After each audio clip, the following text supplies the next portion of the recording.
I'm Ed Schatz. I am happy to introduce our panelists for today.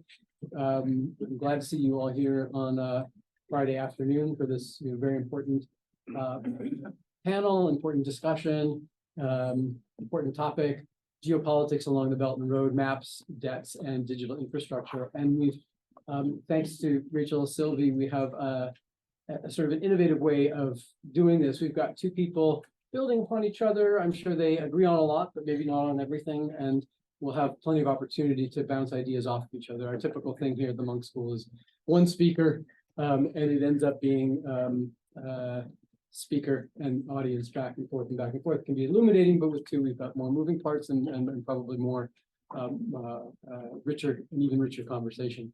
So we're really looking forward to the discussion today.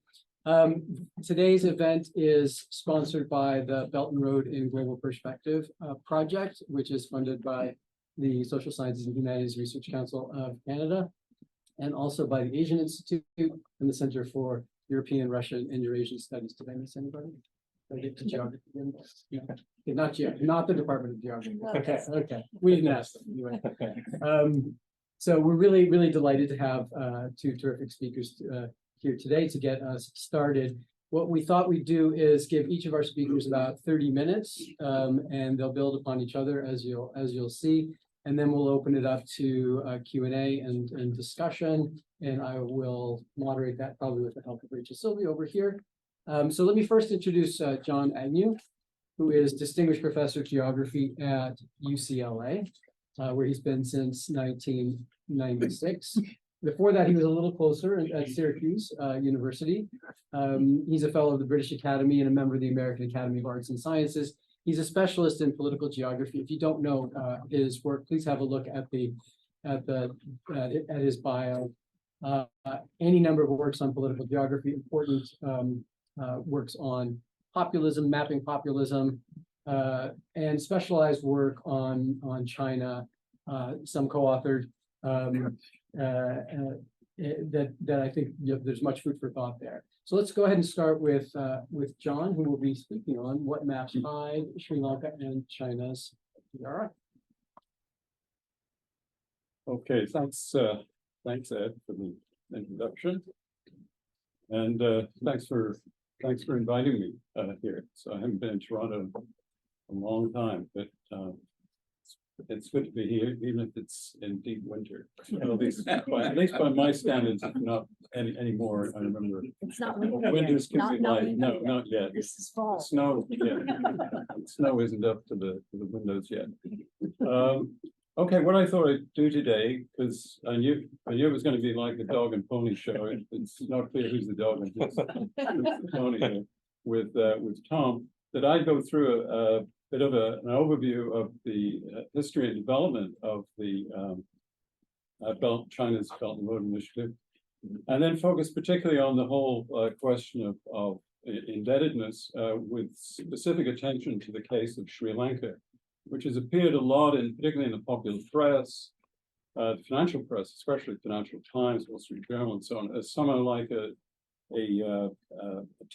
test case of the indebtedness that's been, in a sense, produced for various countries that had signed up to the Belt and Road Initiative. And I want, in a sense, at least to mildly dispute some of the popular stories, pointing out that, in fact, in the case of Sri Lanka, at least, and I think quite a lot of other countries, their debt-related problems are only in a minor degree relate to the BRI. So that's going to be one of my main themes today. But beyond that, I also want to make some points about the ways in which the BRI is represented, particularly geographically, and then also some of the kind of geopolitical stories that are told about it. So, let's see, which these buttons, right, or mutually, maybe. Oh, that's okay. Good. Now I figured out how to do this. Techno genius here. Okay, so this is a brief. This is the overview of what I want to do. I want to talk a bit about the Belt and Road Initiative, and then particularly I want to focus a little bit on the pros and cons of the BRI as it was discussed in Sri Lanka. So it's, again, it's a bit of a case study. but I'm trying to situate it as a case study, in terms of how it relates to other countries that have signed up for the BRI. Then I want to spend a little time talking about the overall picture of the BRI this year, as in 2023. And I just mentioned the three major sources, a couple of papers that Tom and I published together. One of these is this paper called Missing from the Map, which was published in Geopolitics in 2019, 2020. And then a more recent one, which looks more at the patent of indebtedness and the ascription of this in various countries to the Belt and Road Initiative, which we published in Human Geography last year. And then thirdly, the major source of a lot of the data that we have is this project at William and Mary College in Virginia, which is called ADATA, who've collected a lot of interesting data on the Belt and Road Initiative in general, and more specifically on the whole question of the contribution that this has made to kind of debt patent problems that various countries had, particularly in light of COVID and the overall decline in economic growth of many countries during that period of time. And so at that point, I'm going to really develop 7 different themes, something about sovereign indebtedness historically, the role of BRI projects in China debt loads, public and hidden debt for selected countries, because often Chinese debt is alleged to be kind of like almost like off the books, like informal, as opposed to the debts owed to the IMF or to countries like the United States or France and so on. Talk a little bit about aid versus loans, because in many ways, one of the things that does distinguish the BRI from many other development projects is that it's based around loans rather than aid as such. Something about the comparisons that are often drawn between the BRI and the Marshall Plan after World War II, and in particular that the BRI really, from my perspective, is not the Marshall Plan. And that leads us into some discussions over the link between BRI and Chinese foreign policy. What is this really all about? Is it about trying to create some kind of alternative to US hegemony and so on? Then a very brief discussion of the fading of the BRI in terms of the amount of lending has really shrunk enormously over the last 2 or 3 years. And then I want to spend maybe at least 10 minutes talking about where Sri Lanka fits into this overall picture as a kind of particular case study. So let's get going here. So the Belt and Road Initiative, as many of you probably know, really began in 2012. So it's very much associated with President Xi and his approach to kind of reinstating a relatively more powerful, centralized government in China. Wasn't entirely clear in 2012 that it was going to go entirely in this direction, but that's the way it's gone. And in many ways, it's interpreted very much as trying to establish China as a major player in world politics by financing infrastructure projects, mainly worldwide, using an updated, if often geographically misleading image of the historic Silk Road. So often it was referred to as the new Silk Road. And we see here these kinds of maps. I refer to them as map bait, where you're kind of drawn in and you look at this map and you think, oh my God, China now is everywhere. I mean, this is the kind of, and of course it fits in with a certain kind of narrative now about China versus the world, or China versus the United States, China versus the EU, and so on and so forth. But in a sense is challenging the established international order, the kind of world that we've had at least since World War II, and more especially since the 1990s. But in fact, if you actually look at the BRI projects, this is why I'm saying how maps can mislead. Where are the projects? Well, many of them don't follow the kind of the map that I just showed. If we go back to that, you see this. It's largely, I mean, this is a representation very much of the start of the Silk Road through Central Asia to Europe, Middle East to East Asia, and so on. Not much at all on this map about Latin America or nothing about Africa, when in fact, many of the BRI projects, this is from data from 2019, overwhelmingly the projects have been in Africa and quite a few in Southeast Asia, not very many in Central Asia at all, which is interesting, and maybe Tom will have more to say about that later when he talks about Southeast Asia. in relation to some of the new developments in relation to this. So again, the way it gets represented cartographically is kind of misleading. Now, one story that does have some merit is that it's become an outlet for infrastructure investment by Chinese companies, mainly state-owned enterprises, after the completion of many of these massive domestic projects that they've had, building railroads, new highways and so on, new airports all over China. And so in a sense, this would be a kind of Leninist interpretation, is that now you have to find outlets for the investment that you no longer can get a return on at home. So you find other places to go, and you get other people to finance it as well by making loans rather than having to pay for it yourself. So this has become also a popular story about the Belt and Road Initiative.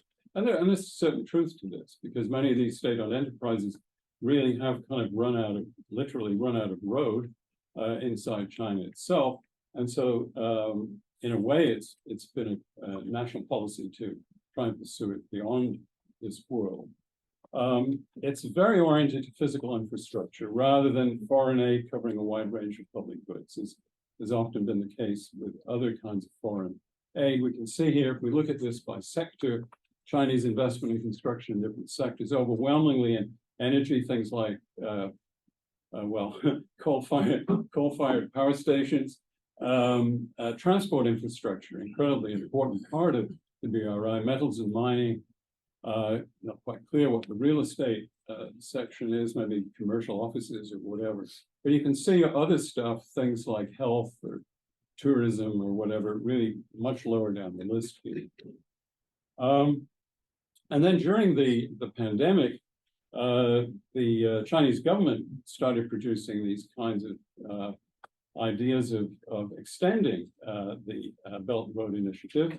I mean, basically around the same map, but trying to emphasize, I think, increasingly, and this has been even more the case since February 2022, and you can all maybe figure out why that date matters, of links going through Russia to Eastern Europe and through Central Asia. So it's trying to reinstate in many ways the idea of this being a Eurasian kind of project rather than just one scattered worldwide. And there's some evidence that more recently a lot of the lending has been this way, and some of it's through the new multilateral bank that China is responsible for starting, which has a lot of members, the Asian Infrastructure Investment Bank. So along with the BRI, then we have to take into account the fact that there is this bank, which I think increasingly is pressuring the Chinese government and the state-owned enterprises to focus rather more on Eurasia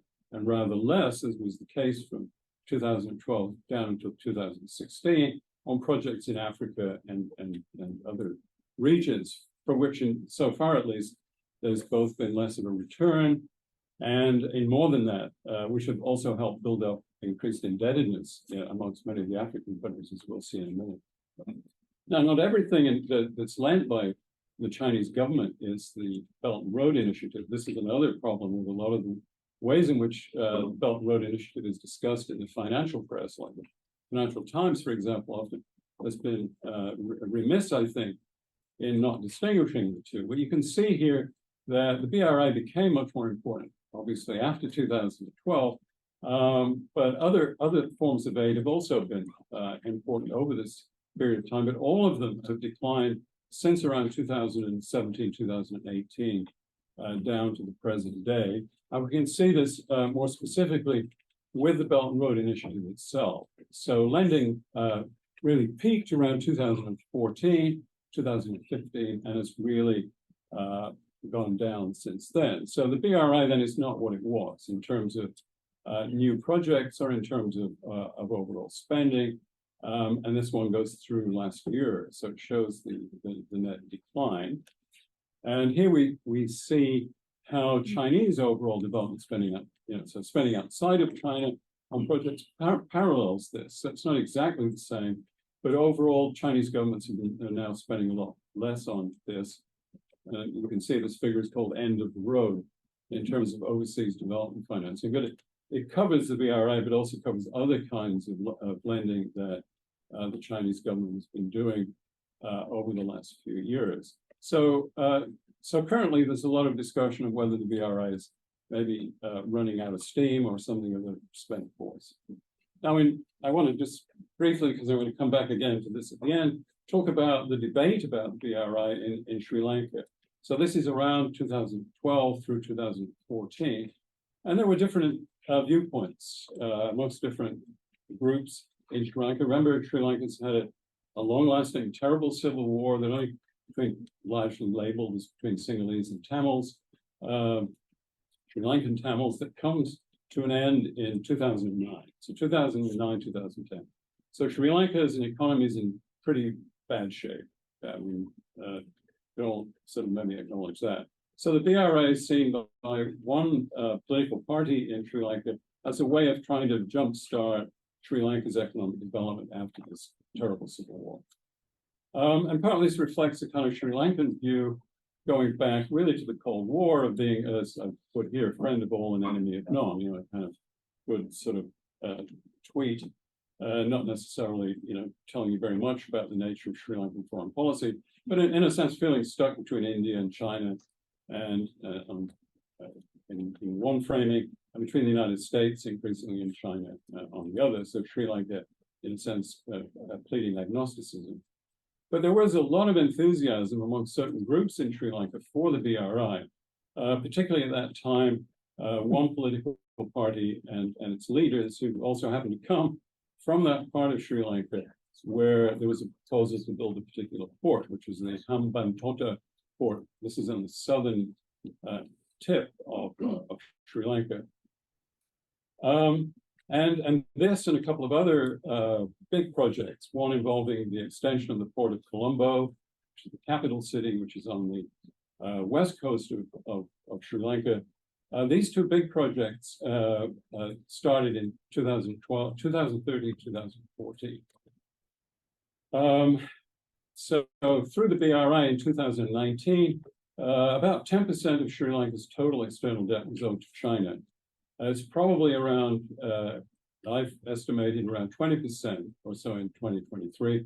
The BBC last year reported that Chinese debt through the BRI was 53% of total debt. I don't know whether somebody pulled this out of somewhere, let's put it that way. Not to be rude, because it bears absolutely no relationship to any data or source I've seen anywhere, either official government data from Sri Lanka or from aid data from other sources.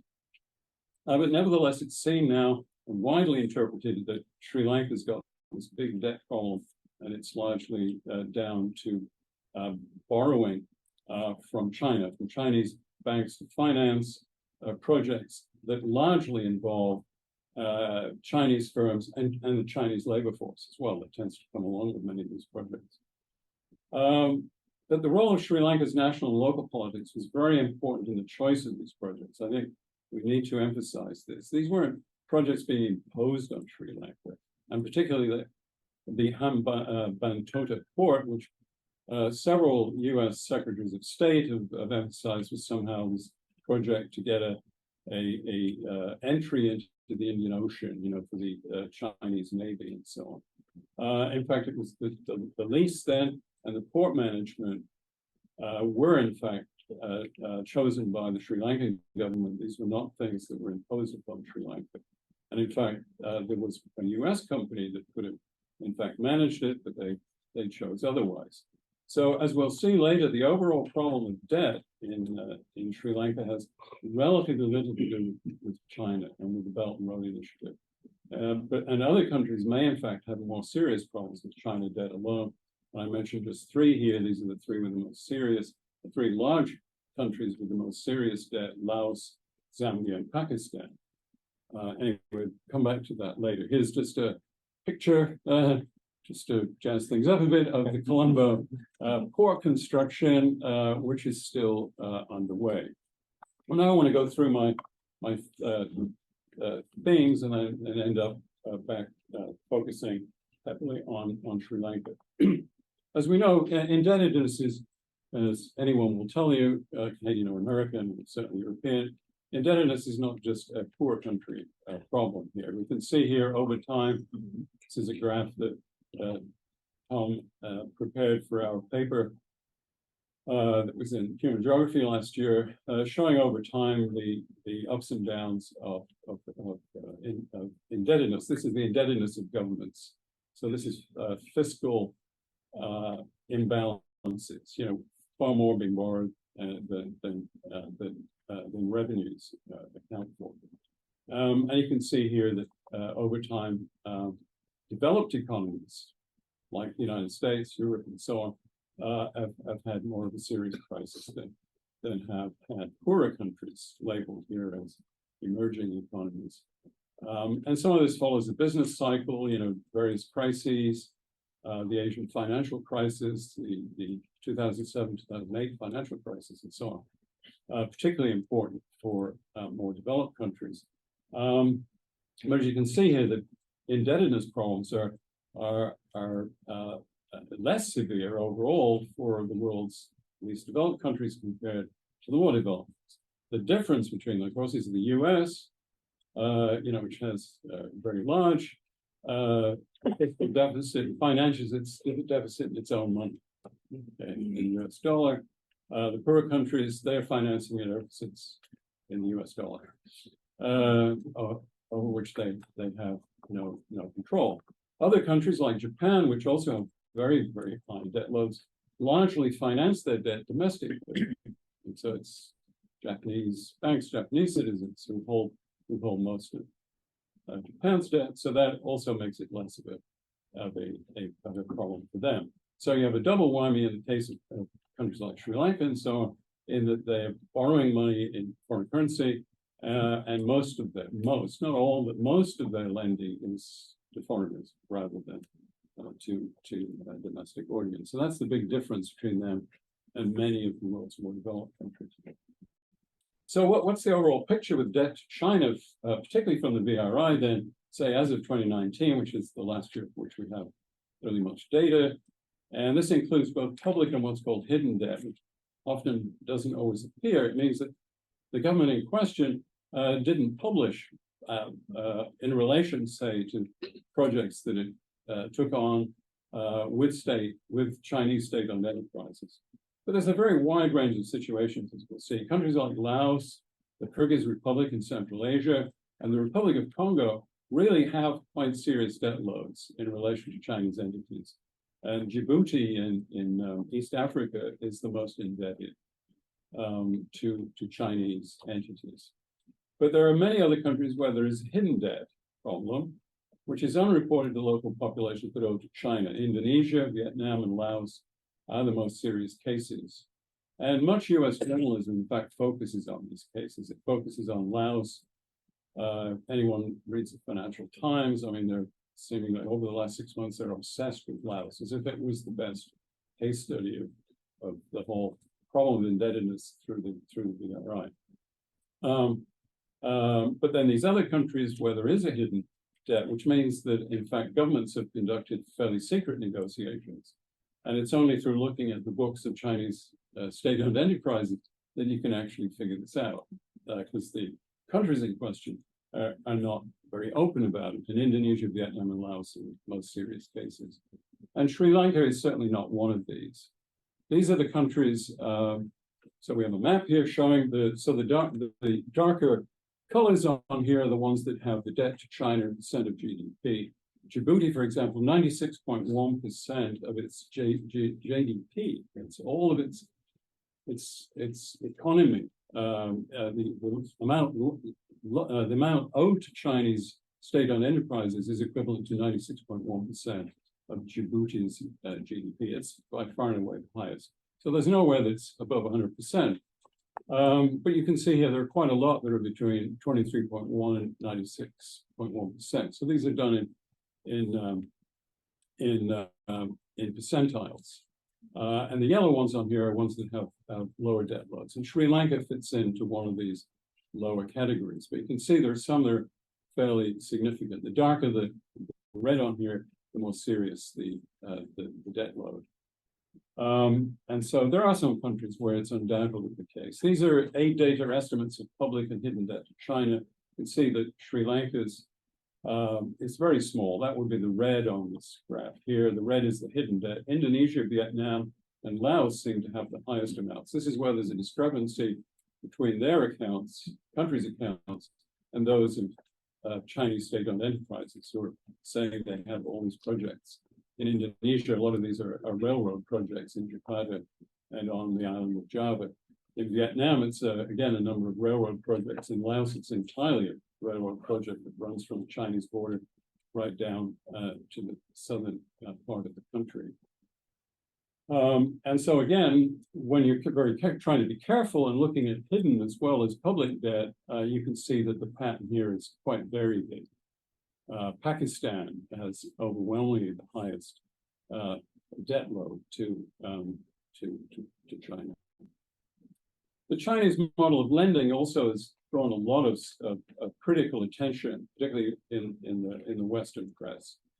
And it's very different from the established aid model, of the US and other countries. Not only do China's projects often involve Chinese workers and few local multiplier effects for local populations during construction, whatever the merits of the projects themselves, they're financed largely through loans rather than through this very, very little aid. So you can compare here sort of how US aid compares to that of China. So China has some aid in the traditional sense, but it's even diminished in recent years. It's overwhelmingly been loan-based, which means the foreigners have to pay us back. Whereas in the American case, this is aid in the sense of gifts. And the top end, you can see here, the US has relatively little in the way of loans. And so this is significant. And also overwhelmingly, the Chinese loans are for infrastructure projects of one kind or another, rather than for anything else, schools, education, stuff like that. Now, one of my things, as I pointed out earlier, is that people often say, well, it's like a new version of the Marshall Plan. China is going global, so it's going to be the new globalist regime, following in the American footsteps as the US falls apart, also a real possibility, politically at least. Well, you guys should know what was it Pierre Trudeau said? Canada's like a flea sleeping next to an elephant. Know what's going on south of the border. Whatever the problems of the US involvement with the world economy in the years to come, that somehow this is like a Chinese equivalent of the US after World War II. But in fact, they're quite different. I mean, the loans versus aid is the first thing. Second one is that it's very much about specific projects, not investment in general or investment into different sectors that will lead to industrial development or economic growth in the rounder sense. Obviously, the Marshall Plan was self-serving. I mean, it wasn't just this gift to the world that's often presented by some American commentators. It was about, in a sense, stimulating US exports to Europe after World War II. Absolutely no doubt about that. But it was much more systemic and geopolitical in purpose. It was always tied to trying to suppress votes for communist parties in Italy and France and so on as well. We should never forget that.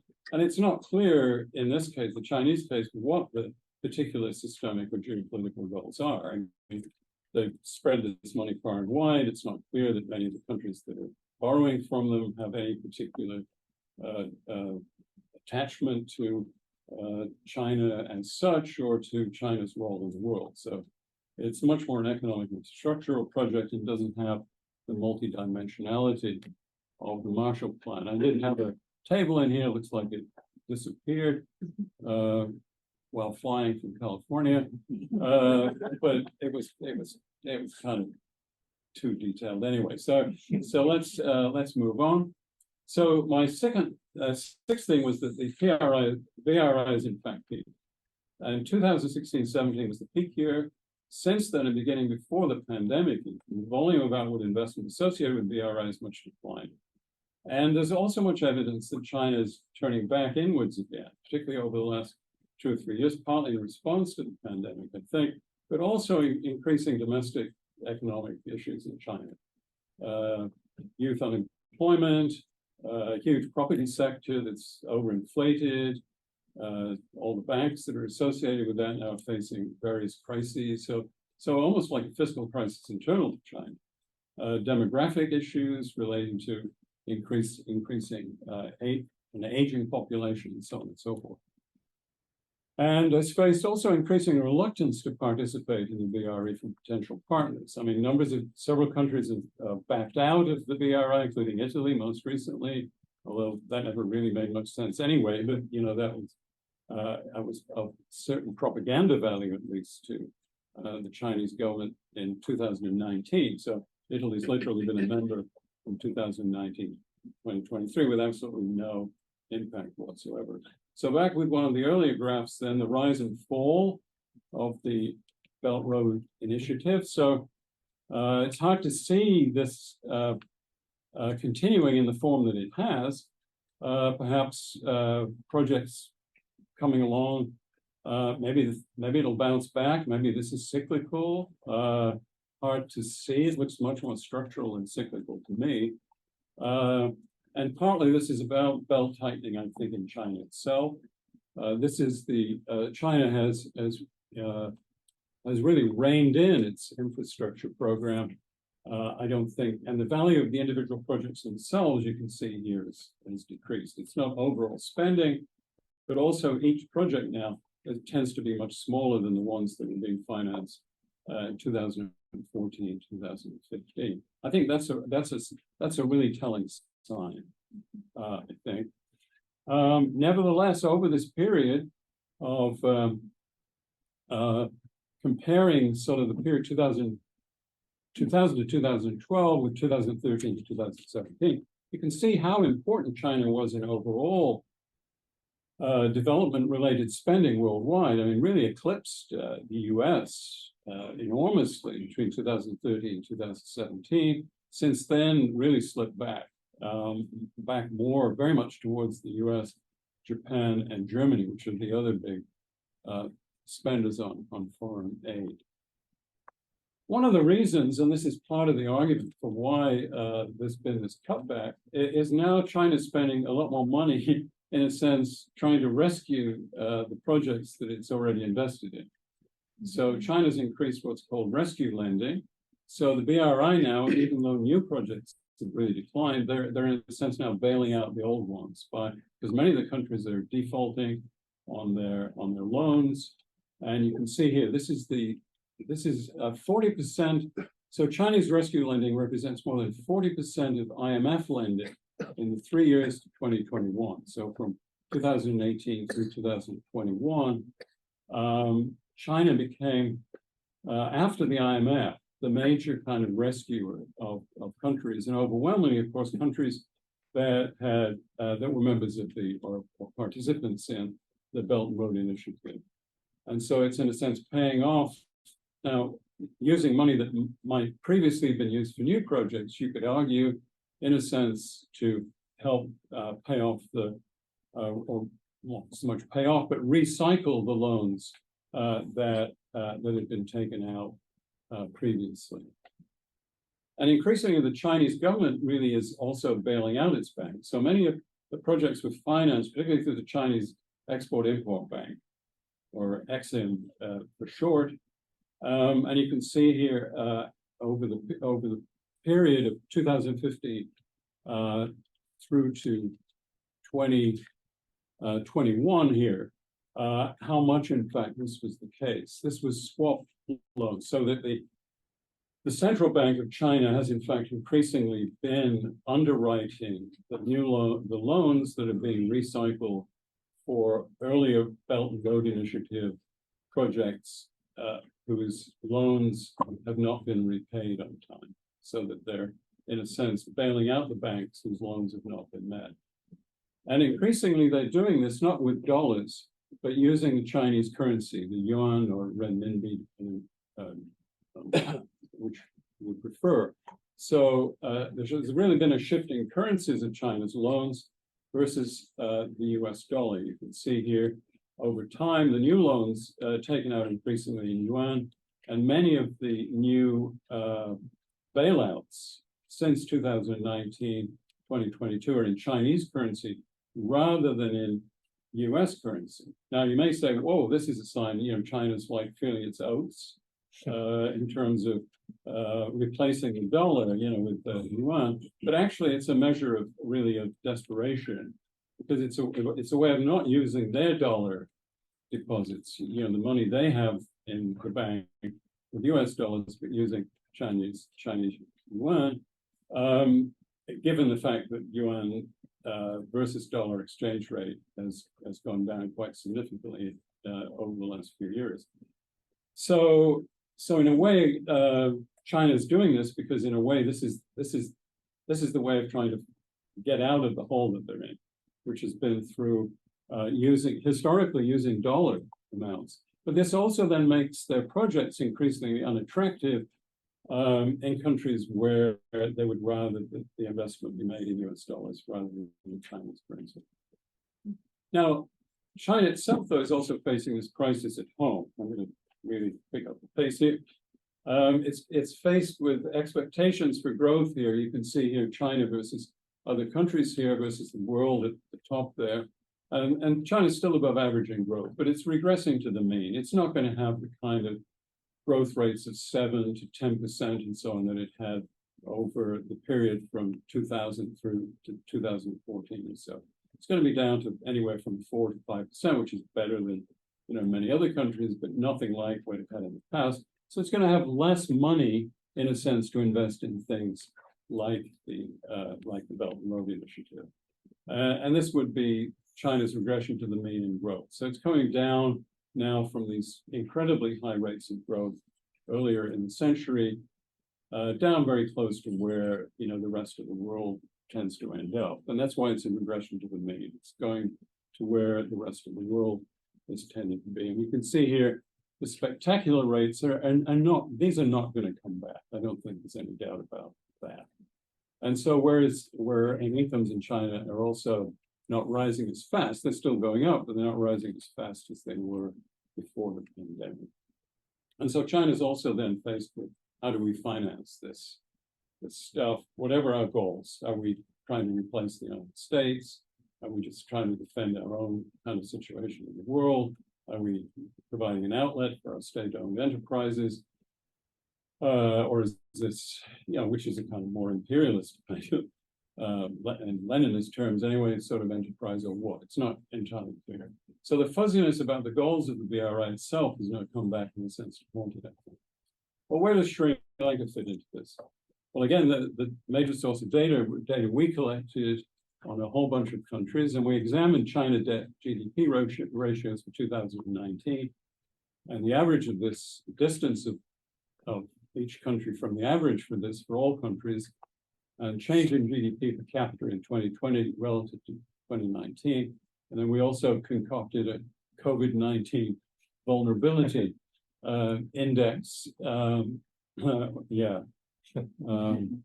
On closer inspection, maybe I'm not sure how reliable that turned out. But anyway, all of these things were a way of trying to get at how the pandemic itself, created an even worse scenario or situation for the BRI, beyond anything anybody in China or any of the particular countries that have joined up for it would have expected.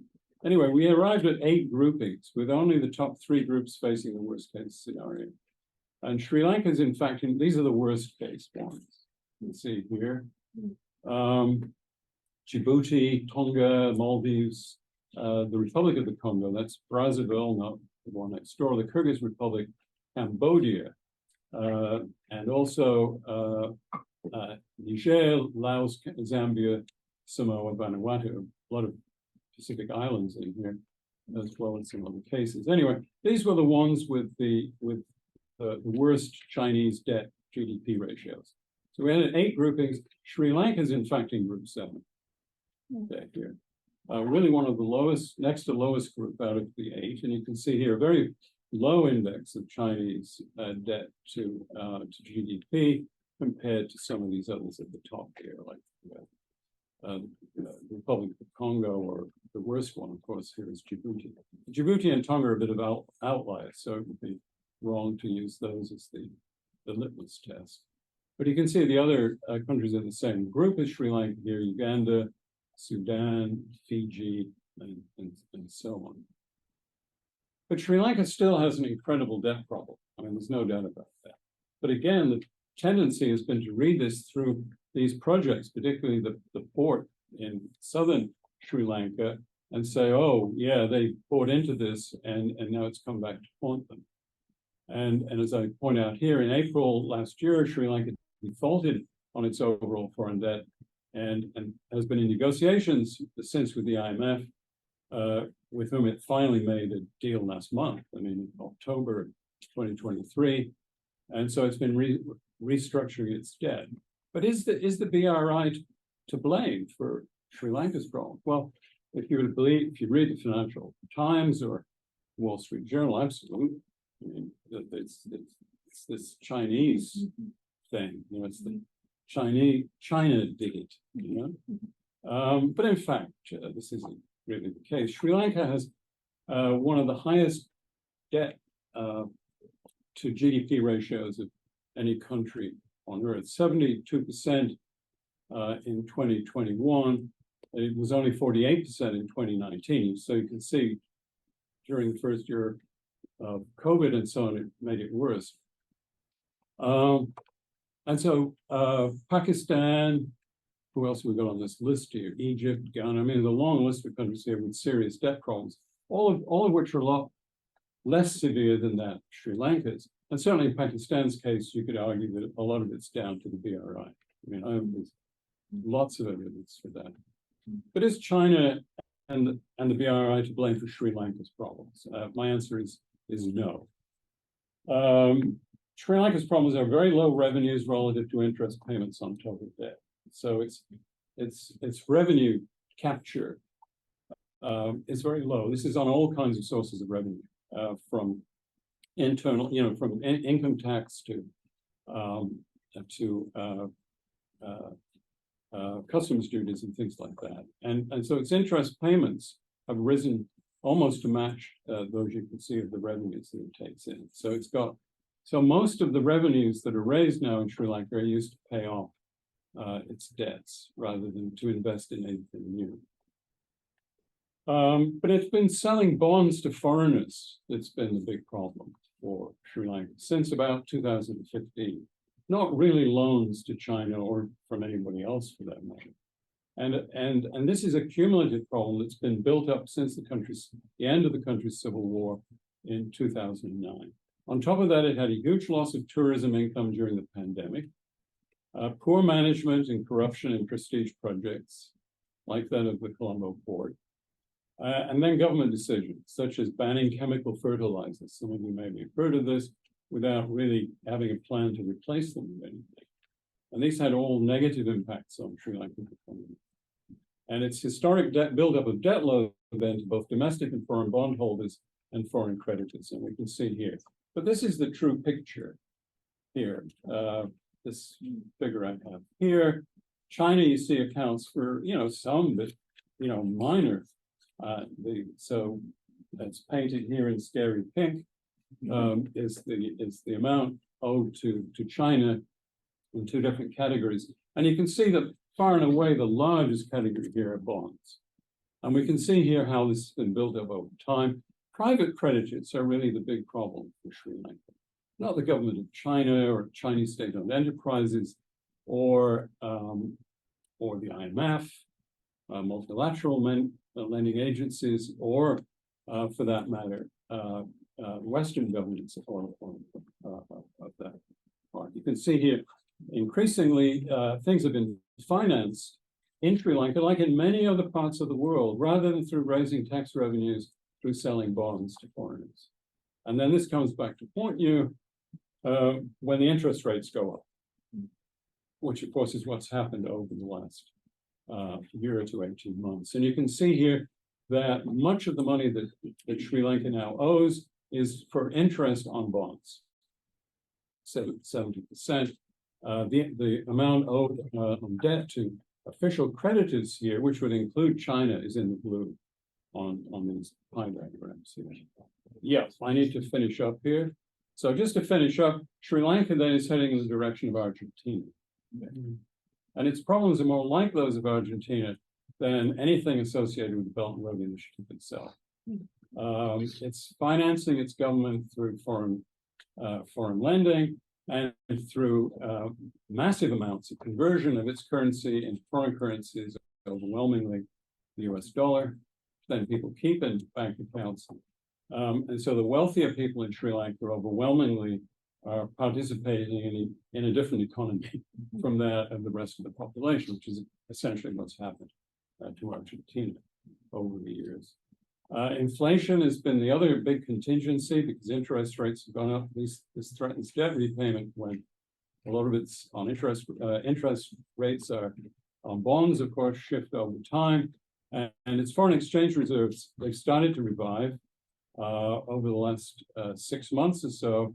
But again, you can see how they've gone down over the years. And this predates the pandemic and in many ways also predates the Belt and Road Initiative.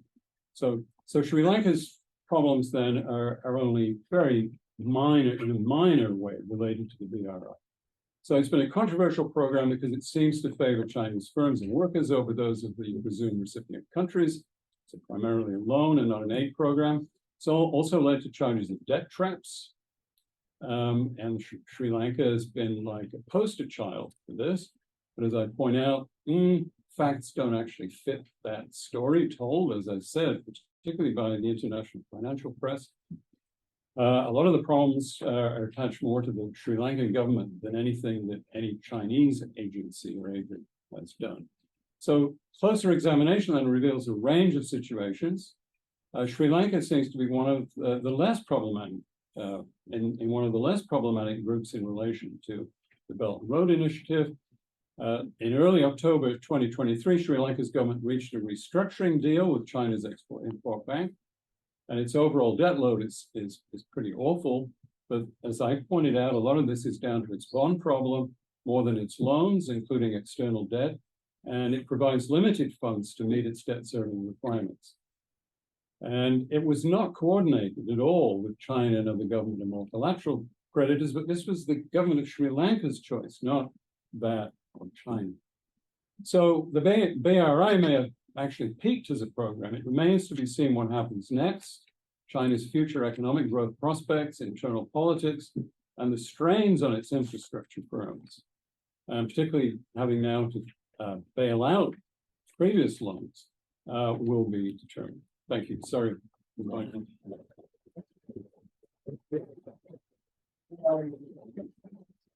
With an overview, a lot of food for thought. I think we'll just segue. Maybe you guys could switch here while I introduce Tom.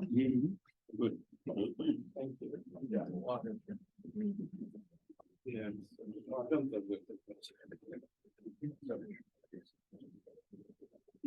Yes. So let me introduce Tom Nairns. Here he is. Tom is an associate professor of geography and planning at the University at Albany, SUNY, otherwise known as SUNY Albany. Okay, but I know it is SUNY Albany, but apparently that makes me old. Tom is a political geographer with a focus on international political economy of China's contemporary expansion beyond its borders. He works with both with Mandarin and Spanish language materials, and his current work engages with critical geopolitics of Chinese-led investment and activities within the Belt and Road Initiative and the digital Silk Road frameworks. And as you'll see in a second, the focus will be on the digital aspect of China's Belt and Road. I don't remember the title, but it'll be up there in a second. I don't either. It might have changed. There you go. The evolution of the Belt and Road Initiative from debt burdens to digital geopolitics. Thank you so much. Wonderful to be here. Thank you, Ed. Thank you, Rachel, for this wonderful invitation. It's a pleasure also to be here with John. Such a wonderful occasion. And I have to say it's wonderful to be back. About 10 years ago, as a graduate student at UCLA, I heard about a conference somewhere here in the city of Toronto about Asian studies. And there was a graduate student at the University of Toronto, I believe his name was Alvin Yang, who said, I spoke with him and he said, after this conference, come on over to the Monk School, come onto this room, and we're going to start this ongoing series about the Belt and Road Initiative. So this room is one of the places where I began my interest in the topic of the Belt and Road Initiative. So just wonderful to be back. It's just a pleasure to be here with all of you on a Friday afternoon. So this year, 2023, as most of you know, it marks the end of the first decade of the Belt and Road Initiative. Mandarin is Idailu. And this name, Idailu, continues to be the name of the Belt and Road Initiative. Initially in English, this program was called the One Belt, One Road. But as we know now, the name is changed in English to Belt and Road Initiative. But in Mandarin, this Idailu continues to be the same name.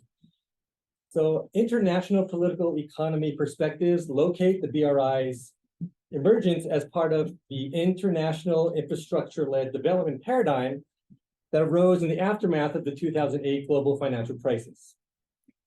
With a focus on financing external infrastructure development efforts, the BRI's initial aim, as we've learned, was of building traditional infrastructure projects such as power stations, airports, railways, and hospitals. And this has facilitated China's geopolitical influence around the world. So this preceding decade that we've just gone through has witnessed a notable shift in emphasis from high-value, large-scale, long-term infrastructure projects, as John spoke of just in his talk, toward less expensive, smaller-scale, rapid implementation digital infrastructures. And one of the reasons for the shift has been due to the widespread realization that investment in a country's digital infrastructure has demonstrable economic payoffs for that country. Another reason is that there's been growing discontent among BRI member states with regard to increasing levels of Chinese debt, as we've just learned. So this talk aims to show how and why there's been a shift in emphasis from the BRI's traditional construction projects depicted visually on maps, highlighting transportation and logistical infrastructures, organized along a set of corridors, as we have seen, toward the digital Silk Road's focus on information and communication technology projects. DSR projects emphasize digital economy technologies such as artificial intelligence, 5G communications, cloud computing, and surveillance technologies. Implementing these technologies in BRI member states brings with it a shift in political complexity that implicates a much wider array of actors beyond traditional elite government and business actors in BRI member states, and is forcing a reconsideration of Beijing's relationship to its private technology firms, as well as forcing a reconsideration of participant countries' approach toward the overall BRI DSR, that is Digital Silk Road schema. We can refer to the negotiation of the politics of these digital advances as digital geopolitics. Through the BRI, China has been able to offer public goods to the world, and particularly to developing countries, by providing infrastructure finance. This now familiar chart, which we saw in John's talk as well, from the Financial Times, shows that there has been a clear pullback, as well as a greater risk aversion by Chinese policy banks toward large financial and expensive infrastructure projects. While this does not mean there's going to be an end to the BRI as a narrative, the rhetoric of large, visible infrastructure projects has already shifted. We are seeing more examples of small and beautiful projects. And this work argues, with the exception of undersea fiber optic cables, that digital projects in general fit into this new trend. In fact, an upsurge of financial distress in recent years in several BRI recipient countries, as we've just learned about, Sri Lanka being one of them, has obliged Beijing and other countries to rethink its approach to infrastructure lending, and in some cases has forced Chinese policy banks to fork out huge sums for bailouts. This has raised the question of whether Beijing, in spite of all of its rhetoric praising the BRI, is in fact quietly rethinking the initiative as a whole. We can see here that BRI loans reached their peak in 2016 and have been on the decline ever since.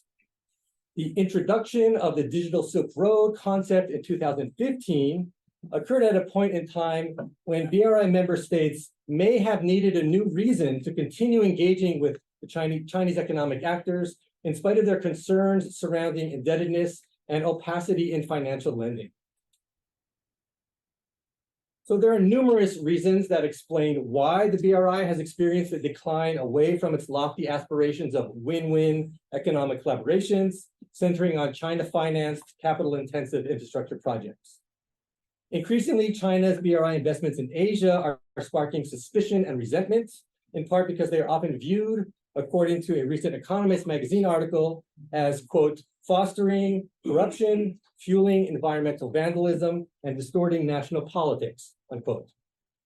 In addition, through its massive global rescue lending from 2019 into 2021, Beijing has created a new global system for cross-border rescue lending, but it has done so in an opaque and uncoordinated way, again, as we learned about in John's talk.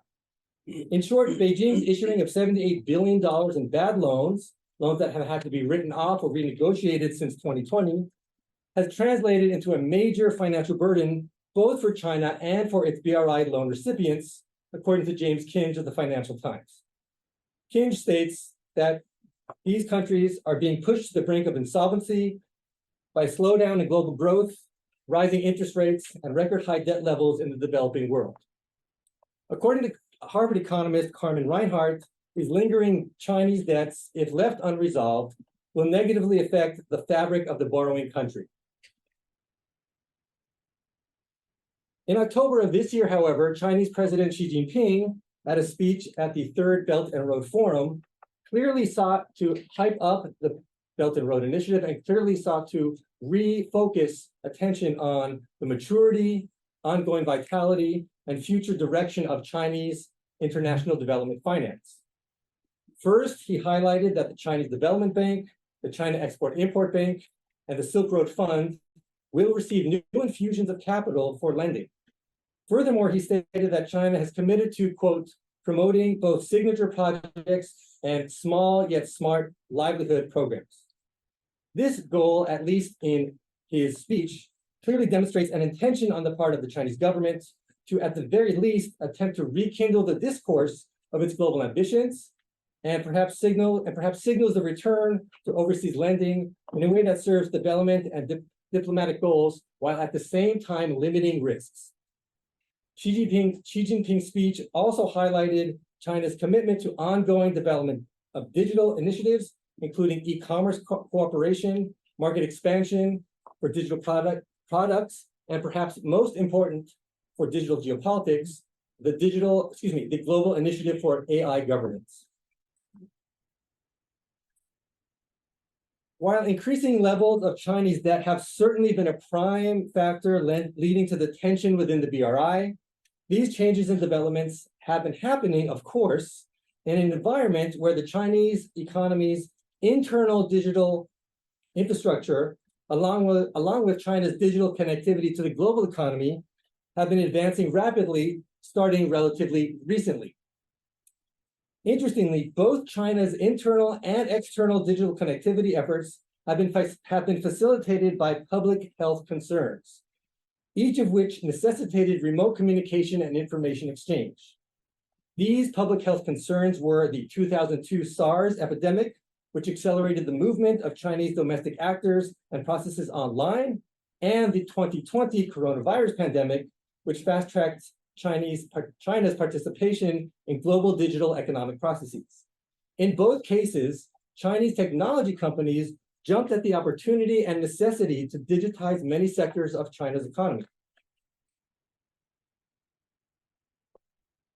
So in light of the drawbacks and uncertainties involving traditional BRI projects, in reading Jonathan Hillman's 2022 book, The Digital Silk Road, it became clear to me that the digital frontier of the BRI has already become a key component of China's global engagement approach, and we can view this approach as being geopolitical in nature. What is also clear is that the future of geopolitics will largely be intertwined with digital advances, and that those firms that control digital technologies and the governments that can influence their standards will be in a position of comparative economic and political power within the global political system.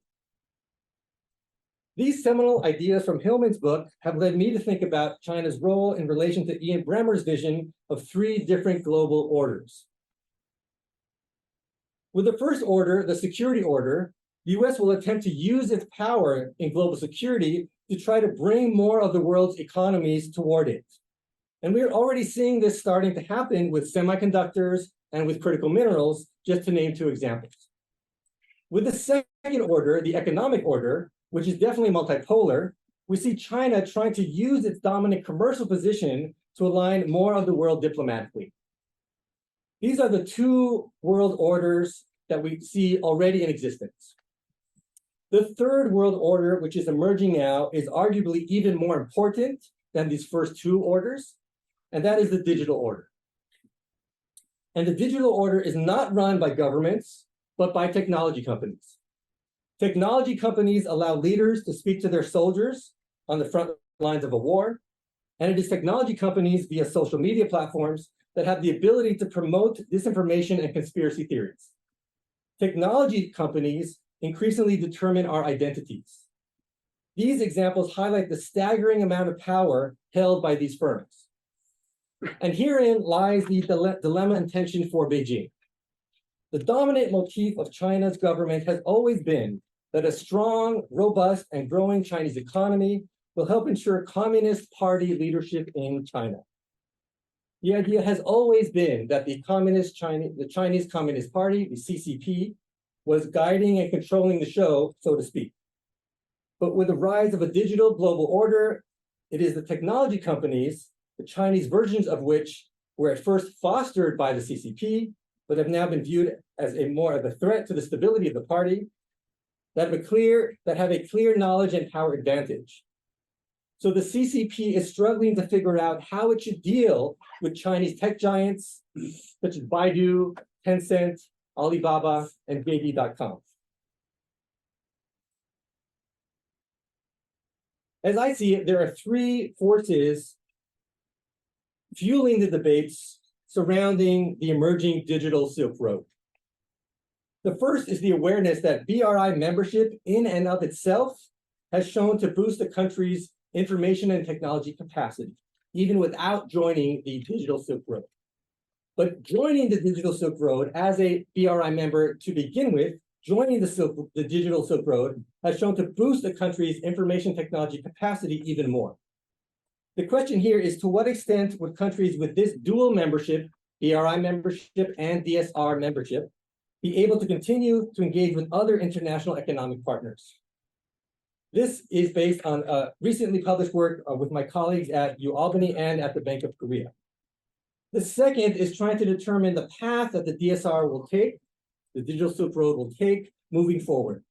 If Western tech companies align with Western government-backed digital standards, and if Chinese tech companies and others align with Chinese-backed digital standards, we will end up in a technology Cold War with a splintered internet with two sets of competing and digital standards. Or, on the other hand, if the digital order becomes increasingly dominant and governments erode in their capacity to govern, as we've already seen the beginning of this, technology companies will become the dominant actors on the global stage in every way, and we will have a techno-polar order. And that will determine if we have a world of limitless opportunity at one extreme or a world without freedom at another extreme. The third involves the possibility of Chinese-made digital systems and services becoming a liability if Chinese tech companies are able to become deeply embedded in international markets, perhaps threatening a digital Silk Road members' digital sovereignty. So this map shows the global spatial organization and extent of the BRI and DSR countries as of last year, with BRI-only countries highlighted in blue and countries that are members of the BRI and that have signed DSR memorandums of understanding highlighted in red. So in looking at this map, we can make two general observations. First, The BRI-DSR schema is concentrated in regions of the world with large numbers of emerging economies. And second, Southeast Asia is one of the global subregions where we see multiple BRI-DSR countries clustered together. And scholars have noted that Southeast Asia's proximity to the headquarters of many leading Chinese tech firms at least partially explains why this region in particular has been key in the DSR's expansion efforts in this region. And this map will appear in one of my forthcoming publications.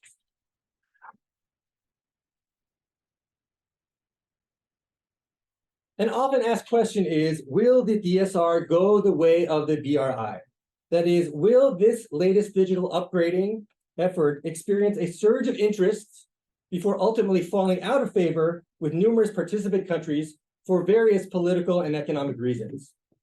So this graphic compares the geopolitical trajectory of the BRI so far with a possible trajectory of the DSR. Again, there's a question mark here because we don't know the full outcome, the full evolution, the end of the story about relating to the DSR because the DSR is relatively new.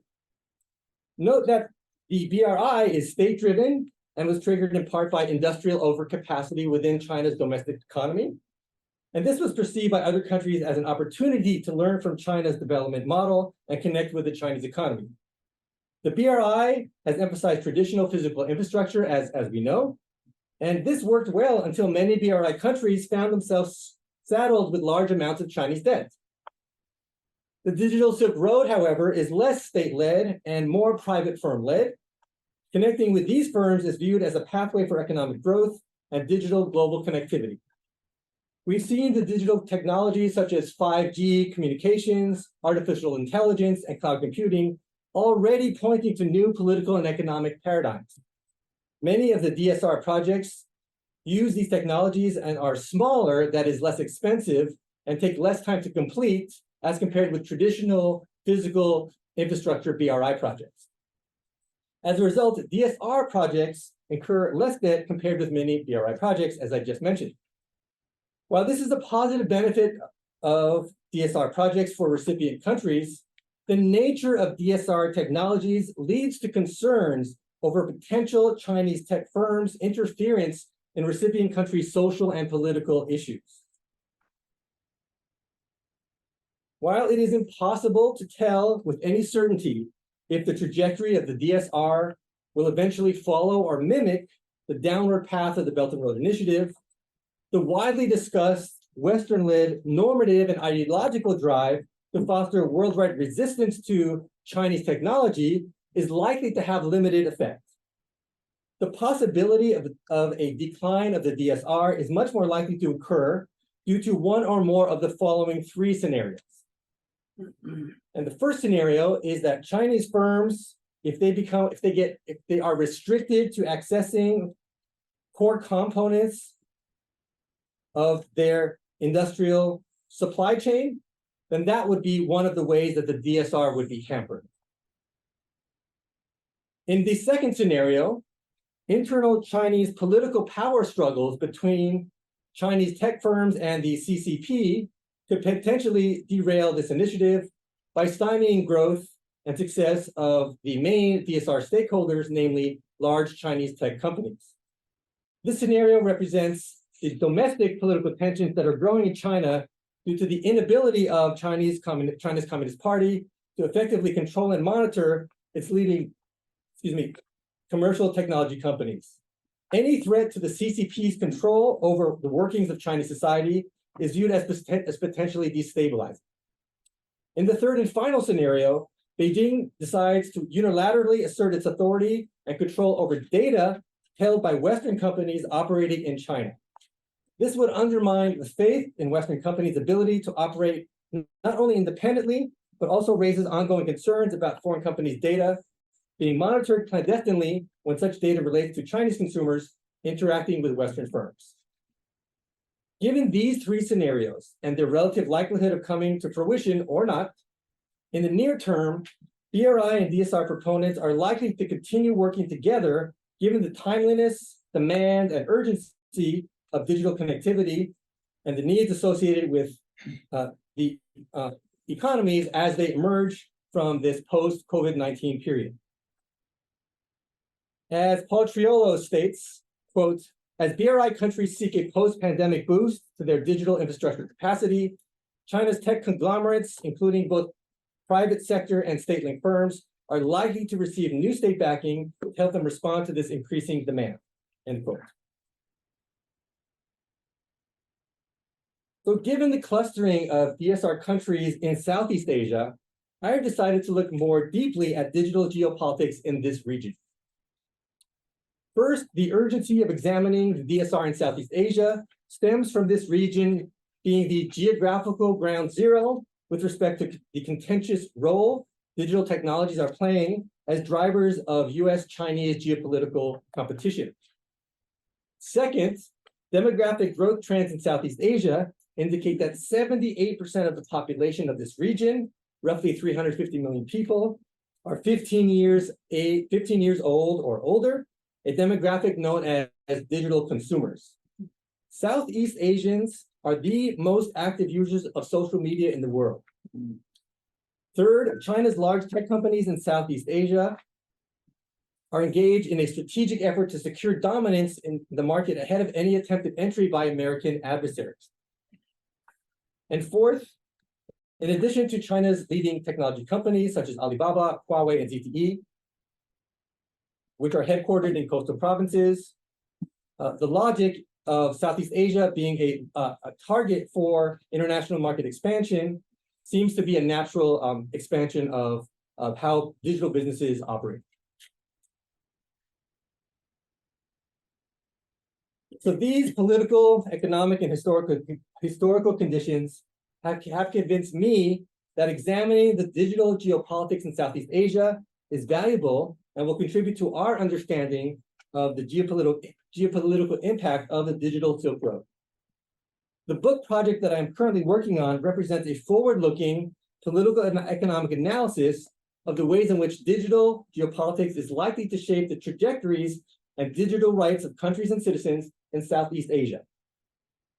As mentioned earlier, this region is the geographic epicenter of US-China competition with regard to investment, with regard to the South China Sea dispute, and is where digital technologies, services, and associated standards are being actively implemented and debated.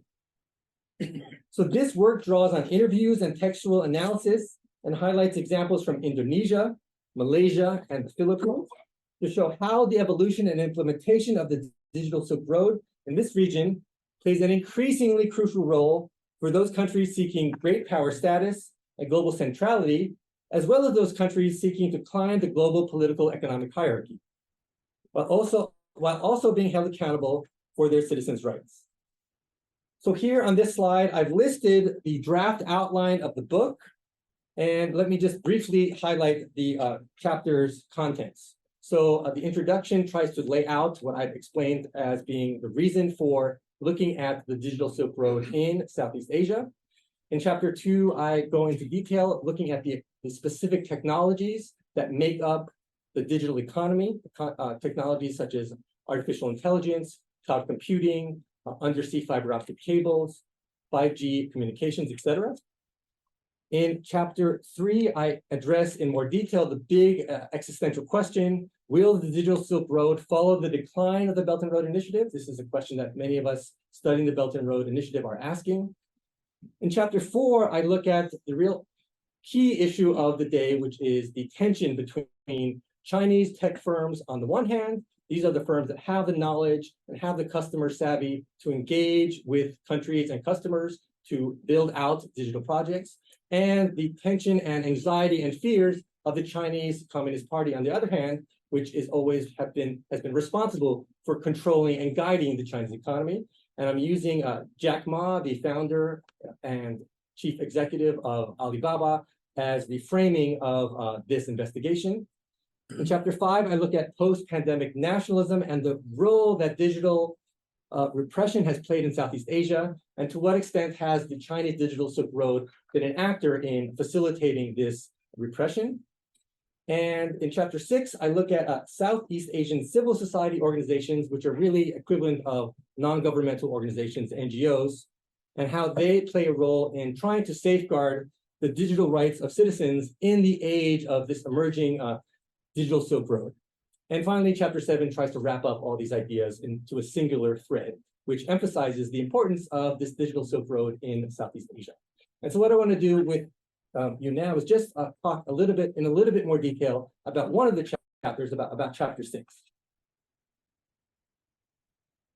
So the research that I've conducted for chapter 6 on my book project indicates that as of this year, much of the fear of Chinese digital equipment being used in Southeast Asia to control, coerce, and compromise national societal functioning is exaggerated.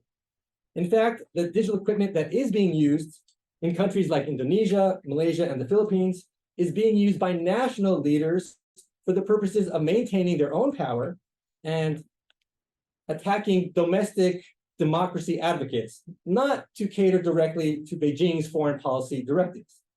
So the main question that is being asked here is, how do Southeast Asian civil society organizations in countries that use Chinese digital technologies advocate for citizens' online freedom of expression, that is their digital rights, given their widely held concerns regarding the digital Silk Road efforts in the region? The main point here is that non-state actors, in this case, civil society organizations, need to be examined in order to understand how digital geopolitics functions on the ground. And the idea of non-state actors being influential and critical to understanding politics is central to the idea in John's recent book, Hidden Geopolitics, which emphasizes the need to look away from the state as the only singular actor in terms of how politics actually functions. By looking at the behavior of civil society organizations toward upholding citizens' digital rights in Southeast Asia, this chapter contributes to an on-the-ground, agency-driven perspective related to countries that have received Chinese digital infrastructure investments. This perspective tends to be underrepresented in the literature surrounding China's contemporary global rise. Focusing specifically on the 3 countries that I mentioned, Indonesia, Malaysia, and the Philippines, the countries with the largest populations in insular Southeast Asia, but also countries that have an interesting historical relationship with both the United States and with China. This chapter sheds light on 2 main phenomena. First, Southeast Asian civil society organizations. The landscape of these organizations encompasses a variety of actors intent on threatening the freedom of expression. These actors include cyber troops, and cyber troops are government, military, or political party teams committed to manipulating public opinion over social media. It also includes people and actors that carry out doxing, and doxing is the intentional public release onto the internet of personal information about an individual by a third party, often with the intent to humiliate, threaten, intimidate, or punish the identified individual. And buzzers. And buzzers are, an example of a buzzer is an internet user who is paid by a company to disseminate promotional information of a certain product or brand on social media sites. In political campaigns, buzzers recruit to promote issues that benefit a particular candidate. So these type of behaviors repress individuals' digital rights, and these type of behaviors are commonplace in Southeast Asia as we speak today. Such behaviors include government surveillance, misinformation campaigns, and internet shutdowns. Second, despite the variation of civil society organizations, actors, and interests, pushback against the threats to Southeast Asians' digital rights often have connections that do lead back to Chinese-made digital technologies. This reality has spurred new interactions among Chinese civil society organizations, among Southeast Asian civil society organizations and government actors, while simultaneously generating political contradictions. In addition, this chapter also addresses 3 important macro debates that are unfolding in this region in relation to Southeast Asian civil society organizations' engagement with digital Silk Road technologies. These debates include autocracy versus democracy, public agency versus elite business control, and surveillance versus surveillance, with surveillance being the act of citizens using digital technologies such as their cell phones to document oppressive measures carried out by those groups that are in official power, such as government, military, or police forces. In light of these debates, examining Southeast Asia's digital spaces and political systems draws attention to the current stresses that national governments impose on their citizens in cyberspace, and by extension, on most aspects of citizens' lives, given the ubiquity of online activity of citizens in Southeast Asia, who are among the most active users of social media in the world. While nationally imposed online controls, oftentimes employing Chinese-made hardware and software, are likely to persist, these debates also point to a perhaps not too distant future in which China, through its DSR infrastructure and software, can, quote, collect information on individuals and countries, silence critics, and if desired, turn off other countries' communications, transportation, banking, and water systems, end quote. And that quote was from Andrew Nathan, he's professor of political science at Columbia. So in conclusion, I want to end my talk by highlighting some of the key takeaways from chapter 6 of my book project. So this chapter provides evidence that location-specific, agency-driven decisions and actions on the ground taken by Indonesia, Malaysia, and Filipino civil society organizations are a key component in understanding the real impact of socio-political developments in countries in the context of the growing indirect and background presence of China's digital Silk Road in Southeast Asia. Within this environment, civil society organizations will continue to lobby for better safeguards and protections surrounding the de jure, if not the de facto, digital rights and democratic principles, which are part of the fabric of Indonesia, Malaysian, and Filipino societies, however imperfect. Ironically, civil societies organizations' focus has been on national regimes themselves and not on Chinese governments or on Chinese tech firms. As of this writing, while Chinese manufactured hardware and software telecommunication systems are making inroads in providing much needed connectivity service to the governments and citizenry of these three countries, the idea that China in the abstract is somehow taking over and controlling varied and broad sectors of life in these countries is simply not supported by data and empirical observations on the ground. And finally, as has been the case with the BRI, the DSR's footprint in these three Southeast Asian democracies will ultimately depend upon the extent to which national and local institutions can mediate the impacts of the relations between incumbent governments and Chinese tech firms, which have provided digital hardware and software systems upon which society is increasingly dependent. Thank you.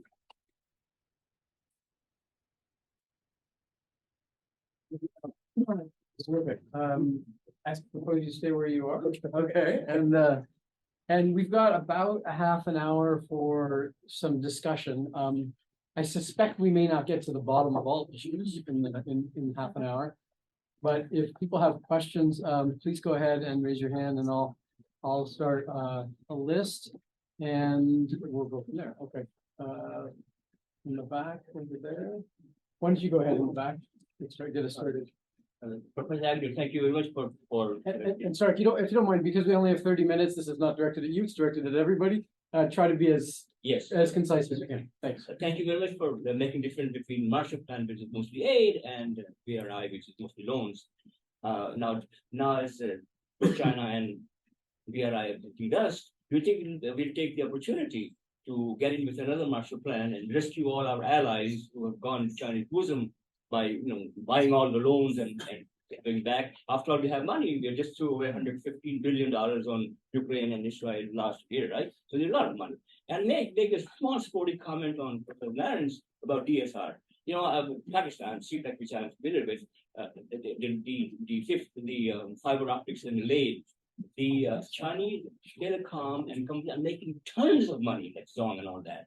And I believe that even if Pakistan does not pay any of the $30 billion, maybe $60 billion with BNB, China will still make money. So I don't really think that. I think that it is basically like the Marshall Plan that we did in Europe. Our business made money. So please. Okay. You know what I propose? I propose we bundle together some questions. I'm going to take two questions from online as well. Just read them out loud in no particular order. Any comments on Italy terminating its involvement in China's BRI? And how does the BRI compare to the World Bank in both approaches as a lender and impact to debtors' economic development? So we've got, I'm not sure if there's any relationship among those three, but we want to go ahead and just do a first round. Go Yeah, ahead. maybe I can start. Yeah, I mean, there are various proposals now from or at least for a while from the EU and from the US government last year, although that seems to have now disappeared, to do something equivalent to a BRI, you know. I think it was particularly strong in the EU case, and partly again, because it was both, you know, helping others and helping yourself, you know, which in a way is what the BRI has been about as well, in the sense that you could invest in things, but have others, in a sense, pay for them as well. So it was a way of getting away from, it was getting away from traditional foreign aid and moving back more to this model of loan, of using the Chinese model of loans. But I think the spirit of your question was very much about the idea that you could recapture more of the spirit of the Marshall Plan. But in that case, the aid that was provided in those cases, of course, was not loans at all, but it was based on the idea of reconstructing economies that were effectively destroyed, and at the same time meeting a political goal, which was to defy the Soviet Union and presumably the affections of Western European communist parties for the former Soviet Union. So that fit a very different kind of historical framing. And I think using the Marshall Plan as a model, in fact, I and a colleague published a book about the Marshall Plan as a model in 2004 or 2005. It is kind of problematic because the circumstances then were so specific. And the countries involved were all countries that had a history of industrialization, and you were, in a sense, trying to get them back on their feet, but also profiting from it at the same time. So the problem, trying to recreate the Marshall Plan in relation to something like challenging the BRI, I think is probably a bit of a stretch. That would be my view.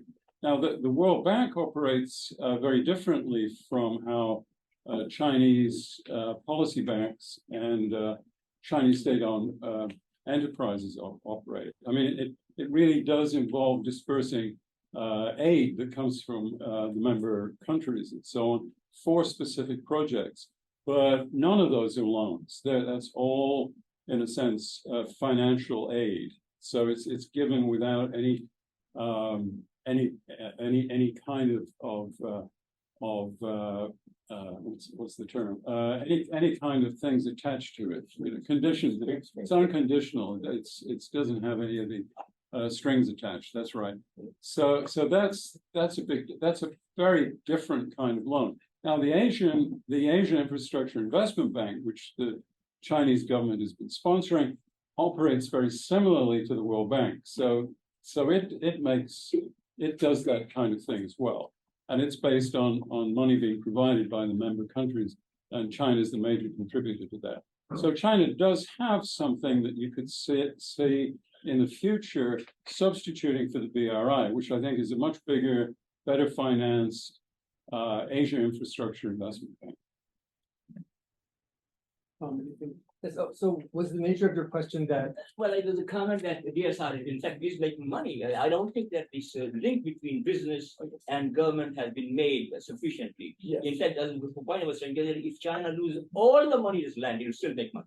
Yes, well, I agree with you that the DSR projects, because in by their very nature, they are less expensive to start, and because of the demand, worldwide demand for countries, especially those countries that don't have full internet connectivity yet, there's always a demand that people will pay for these services more so than building another bridge or building another highway. So I agree with what you're saying, yes. Okay, let me insert myself with a question, and I'll take other hands as well, because I think this question sort of fits in. I was thinking when you were initially making the contrast for the Marshall Plan and talking about how, you know, the BRI peaked And in all dimensions, it seems to be in some kind of relative decline or winding itself down. I wonder if, I mean, there are probably many reasons for this, but I wonder if one of them might be that China has sort of reached some kind of goal.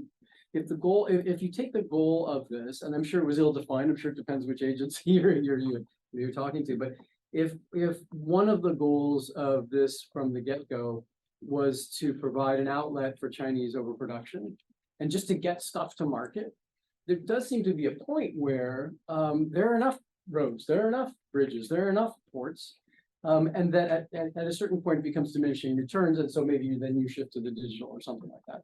So I guess it's a question. Is it possible that that's a fair description of at least one of the dimensions? Now that's one question. Who else wants to ask a question? Julia here, and then in the back in the red. Yeah. Hi, my name is Julia Bentley. I'm a senior fellow at the Monk School, and my question is for Professor Narens, and it relates to the last point on the slide about the impact of the digital Silk Road on these three countries, ultimately depending on the success of their democratic institutions. So given what we've seen in the, shall we say, not exactly linear progress of democracy in those places, are you optimistic about the capacity of civil society organizations to and democratic institutions to resist these challenges? Great. Sorry. Yeah. Did you want to clarify? No. Okay. All right. And then final question in the back. Yeah. My question is about DSR. The success of DSR, as mentioned, depends heavily on Chinese private firms. And if China wants to compete geopolitically with the US, definitely it needs the support of its private enterprises. Is this something that Chinese can invest a lot, depending on the nature of private enterprises, that they have their own interest, especially when they get large? Can China rely on these firms to compete in the digital order with the rest of the world and change the world order as it wants? And the Italy question. Italy question? Do you want to start with Yeah, the maybe I could do that one. Yes, I could do that one, and maybe the one back yours too. Go for it. Whatever reveals. Yeah. Okay, the Italy question is an interesting one. I mean, Italy joined the BRI, signed the papers anyway in 2019. So it was under this very strange government at the time, which was the very far right-wing League government of Salvini and the Movimento Cinque Stelle, which was this kind of, well, internet-based party that had just appeared out of nowhere in the teens, really between 2013 and 2016, and this government was in a sense looking for things that they could agree on, actually, because they couldn't agree on much of anything. And one of the things they could agree on was that they wanted to try and stimulate Chinese investment in Italy, sorry, wrong country.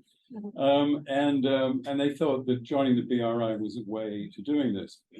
Maybe if they signed up earlier or things had been different, maybe they might have persisted with it. I don't know. But I think, 2019 turned out to be a fateful year for, choosing to do much of anything.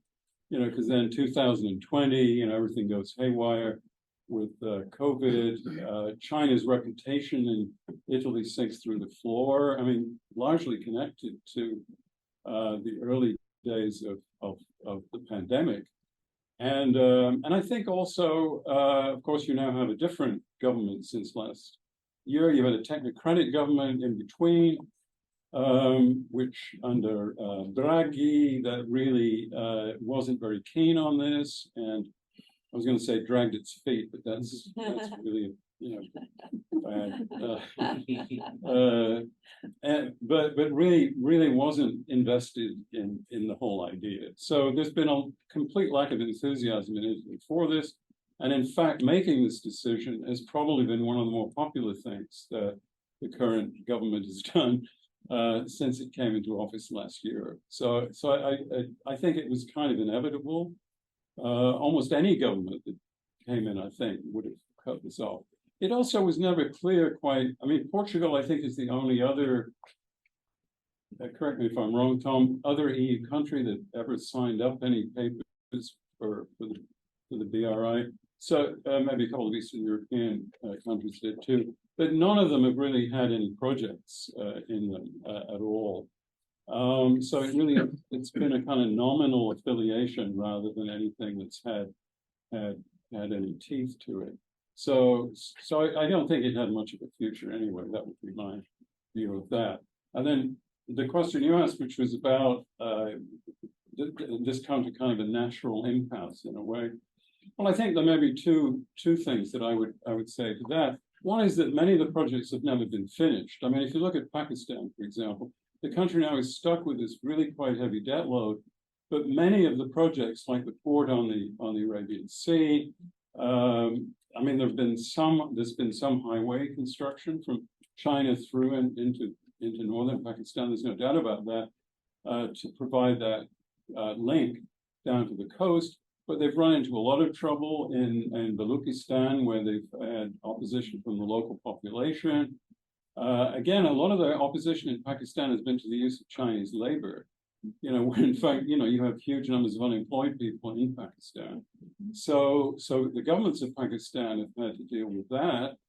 And none of the projects have really come to any final fruition. So I think, and that's where there's been a very heavy investment. I mean, Pakistan's probably had, on paper at least, one of the largest investments from China. And you saw on the figure I showed how much Pakistan owes. I mean, in fact, it owes the most of any country to Chinese lenders for BRI projects.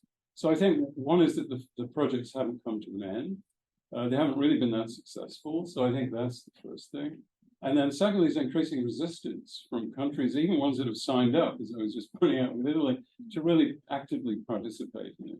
So it's lost its bloom. The flower has lost its bloom, I'd say. And so it's not recruiting new members or countries signing up for it. And then a lot of the projects that people signed up for, many of them never panned out, or notoriously, say in the case of Montenegro, they were bridges that went nowhere. I mean, they built bridges, but they didn't really connect anything. So it's never clear what the logic was behind some of these projects. Julia, can I ask you to restate your question? I was distracted, sorry. I was simply, are we optimistic about the capacity of the democratic institutions in these countries to resist the onslaught of everything you described in the previous? Thank you. Well, if by institutions, civil society organizations are included in that, then I would say I am certainly optimistic.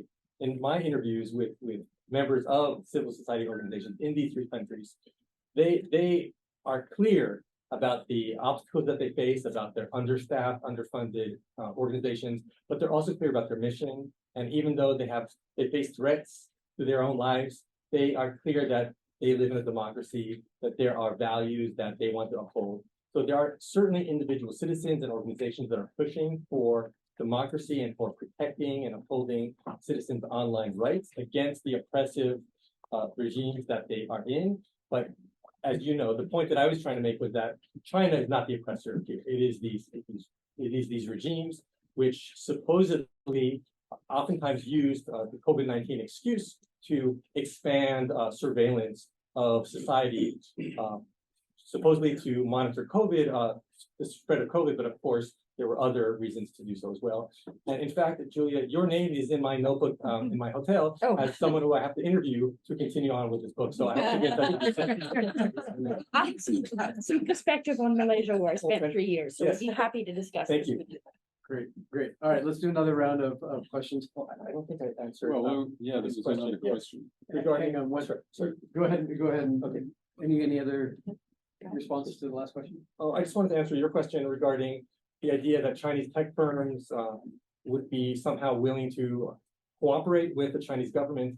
I think in the West, we have this notion that Chinese government controls all and is all powerful and is all coordinating. But in fact, that is not the case. China, as we know, is much more complicated than that. And especially when it comes to digital knowledge, digital technologies, and also the ability to relate to consumers, it's these Chinese tech firms that have a huge advantage and much more capacity to understand how these technologies work and roll them out compared to the Chinese government. So that's one of the chapters in my book. I focus on that tension between the power of Chinese tech firms on the one hand that have the skills but then the political controlling authority of the Communist Party on the other hand, that wants to somehow control what is going to be a very important part of the next 20, 40, 50 years, which is the digital global order. Okay, let's do it this way. Raise your hand, and then once I kind of nod or something, you're on my list. How's that sound? Okay. I saw you, so you're on my, why don't you go ahead and then I'll nod at other people. Jonas Goldman, Net Zero Industrial Policy Lab, Johns Hopkins. Question for the first speaker, Professor Agnew, correct? Building on the point of the moderator. I found it really interesting, right? You have like what the news has been focusing on is that a lot of these, Belt and Road initiatives aren't proven profitable, right? But they were already declining pre the expensive monetary environments that the U.S. Fed ushered into the world to try to address the inflation driven by quantitative easing for COVID. The moderator made a point that perhaps because the Belt and Road initiative sort of accomplished its task, whatever that may be, the point was raised of it being an out market for industrial production. But if you look at the sectors where there's funding, the large one is energy by far, 500 billion, mining 100 billion, and then logistics, to move inputs from point A to point B. Is perhaps also that a main goal of the BRI was to get sufficient energy supplies and critical minerals to fund China's next manufacturing boom over the next couple of decades. If you look at it from the perspective of, you shouldn't look at the ROI for individual projects, but is it more a massive national driven vertical integration effort, and then you should look at it from the added value benefits for the manufacturing sectors enabled by these sort of resource procurements. Is that sort of a better way to potentially frame it? Yeah, I think there's a lot to be said for what you were saying. I'm sorry. Okay. Hold on. Oh, We're gonna sorry. bundle it. Otherwise, Okay. unless you want to be here till 9. But then You don't care. so maybe others do. Yeah. All right, let's just get two more and bundle them, okay? So in the camouflage, then, got it. Okay. Yeah, I just want to mention like there's some narrative that are often overlooked when we discuss Chinese development aid in Africa. One of them is that the reason Africa is attracted to Chinese aid is that it is not paternalistic compared to Western aid that comes with conditionalities and interference in the internal political affairs of African countries. I think Professor Agnew mentioned that in some way. And also African countries are more interested in infrastructure development because it's the only way that they can spur economic developments and industrialization, and Western development aid is not interested in developing African infrastructure. So this is another reason why African countries are attracted to Chinese development aid. And more importantly, Western aid is not interested in developing Africa's industrialization potential. But China is different. China is willing to effect technological transfer in Africa. And it has, Ethiopia is an excellent example where China has built industrial parks, and some of these industries are indigenous industries owned by indigenous Ethiopians. And to spur more industrialization in Africa, Chinese development aid, including BRI, comes with talent development.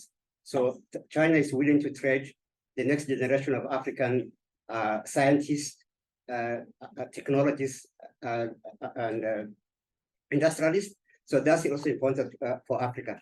Also, it's too soon to pass judgment on the success or failure of the BRI because it will take time to witness its benefits. Actually, the IMF recently said that by the year 2030, BRI will contribute 1.6 trillion to the world economy, US, which is about 1.3% of the global GDP. So the benefits will be witnessed down the road. Lastly, for Africa, Africa is moving towards regional integration. The Transcontinental Africa Free Trade Area was mostly ratified in 2019, which is the largest free trade area in the world, consisting of 55 countries and 1.4 billion people. So the BRI infrastructure development, I think, will come handy in spurring regional trade in Africa. And so that is also important. And I think that will be a game changer within the coming decade. Okay, interesting observation. One last, and if you could keep it as short as you can. your analysis is seems to me so up to date. Do governments seek you out for advice? I know Trudeau agonized over whether or not to use Huawei technology, and they finally decided not to. But would they have consulted with professors like yourself who are studying this, and does the American government? And I guess as a final thing, our poor Toronto Public Library has been offline for months from some, I don't know whether they're just baddies who used ransomware, or, you know, if this is something where it just puts a smile on Putin's face. But are these the kinds of things in the future that we have to deal with? And like as computer systems modernize, you'll have to deal with, you know, baddies from abroad too, who want to sabotage what you're doing, as you kind of implied there. Okay, great. I see you. Yeah, I'm on my list. All right, let's get to any responses to these three questions, and then we'll do one last round after that. Well, I think, you know, two of the questions were related. I mean, I would say, in fact, one of the reasons why so many of the projects for the BRI were in Africa, they weren't in Central Asia very much. I mean, there were a few in Kyrgyz Republic and in Kazakhstan, but there was a real suspicion of the BRI in Central Asia, especially in Mongolia and in Kazakhstan and Uzbekistan and so on. And a lot of this had to do with being caught historically between Russia and China, at least until the last few years, over any kind of aid that was coming from China, because immediately they would think it was going to be immediately geopolitical rather than economic in nature. The other side of it is the kind of resources that Chinese companies, especially state-owned enterprises, were interested in are much more in Africa than they are in Central Asia. So one of the reasons why so many, and this backs up the argument you're making, so extractive industries in Africa were particularly attractive in Zambia, in the Republic of the Congo, Democratic Republic of the Congo, and so on. So quite a lot of those projects that you saw on the map, much higher density of projects in Africa than anywhere else. And many of them were geared towards extracting raw materials and then using the infrastructure that was built to take them out. And some of that, of course, reproduces the old colonial model, like inside out, you know, with, you know, railroads down to ports and whatever. So I agree with you. There were manufacturing companies in China that also saw a stake in this in terms of getting access or easier and better access to raw materials than they had through building infrastructure, which had been underinvested in both in the colonial period and in the post-independence period. So both of those things apply, I think, which relates, I think, to what you're saying. Now, I think the other, I mean, there are some countries in Africa, and I think you mentioned one, which is Ethiopia, where I think all of the things you said are true. So that in a way, it comes along without the strings attached that a lot of Western aid comes with, and particularly from international multilateral organizations like the IMF or the World Bank, when they would get together and have all this conditionality where you had to have austerity plans and all this kind of stuff, otherwise you wouldn't get any money. And none of the Chinese loans have come with any of that attached. But nevertheless, remember, these are also loans. So they have to be, sometime, sooner or later, they have to be paid back.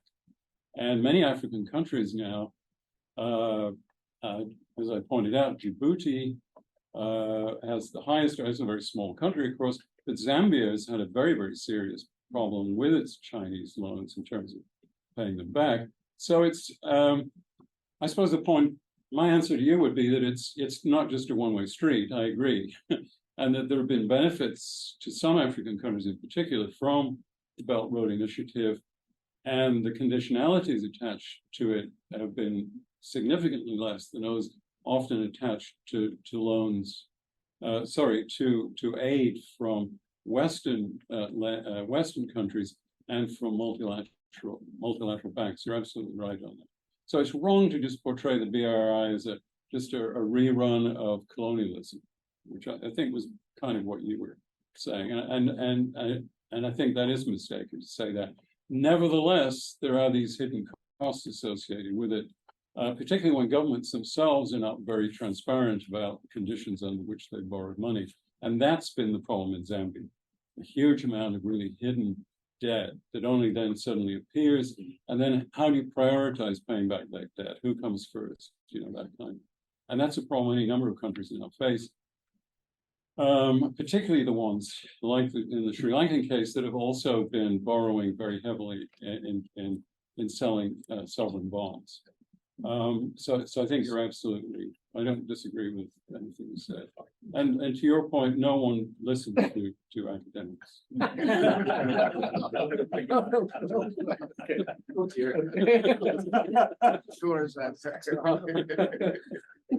People listening to the academics. Yeah, well, but you were talking about politicians, and you know they're living in often ideological worlds that they grew up in the 1950s. You know, particularly when you have ancient political class like we have in the United States, a gerontocracy. I mean, they're either trying to recreate the 1950s, or they're still buried deeply in it. You know, that's the problem, and they actually don't know how the world actually works.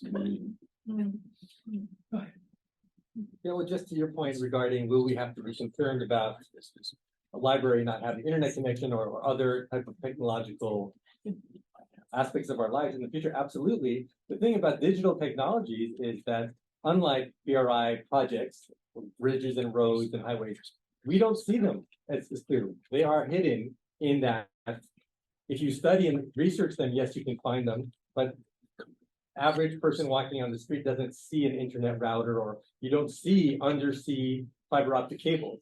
So it's hard to place political blame on something you cannot see, although it's clear through research that we know the major investors in Southeast Asia in digital technologies are Chinese companies, but they're also American firms and other firms as well. So it's a competitive environment, but yes, digital technologies are very political, but they are less visible than the BRI projects that we talked about. So it's after 5. My computer just said you're on low battery. We may lose the Zoom audience. I think it's probably okay if our speakers are willing to take one more round really quick. And sorry if the Zoom audience, if we lose you, it's because we still love you, but the battery died. That's what happened.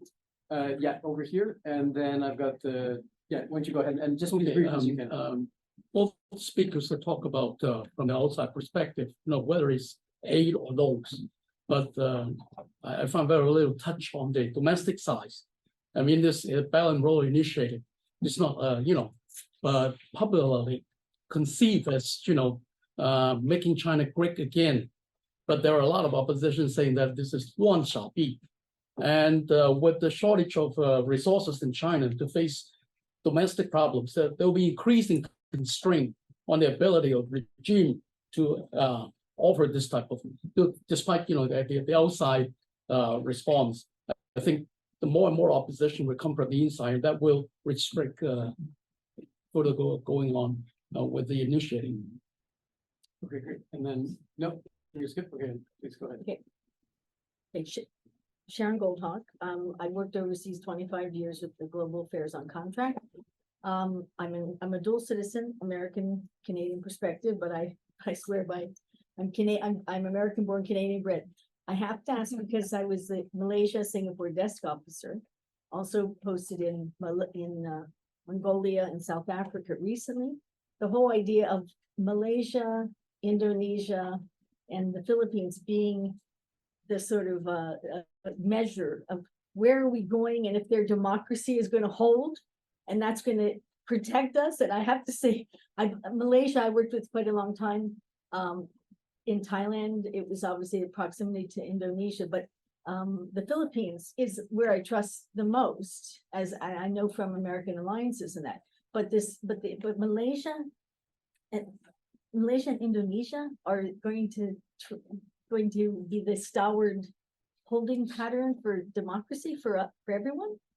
Is that what you suggested? No. What did you suggest? I'm just suggesting that this region of the world and these 3 countries, which have large populations and interesting historical alliances with both China and with the United States, make for an interesting case study.